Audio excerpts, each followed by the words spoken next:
Hello everyone, Assalamu Walaikum. How are you all? I hope you are well. Welcome back to my channel in this new video. Today's video, how to capitalize the first letter of a sentence in Microsoft Word. So let's started. At first open a document.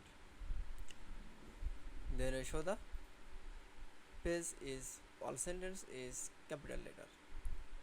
This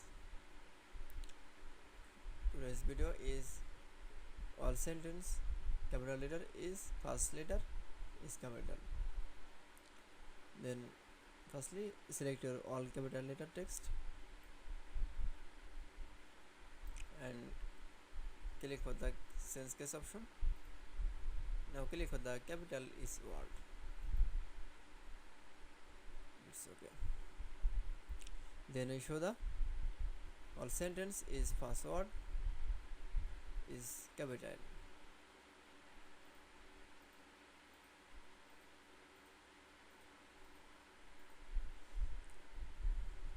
I hope to enjoy the video. Please like, comment, share and subscribe my channel. Thanks for watching my video.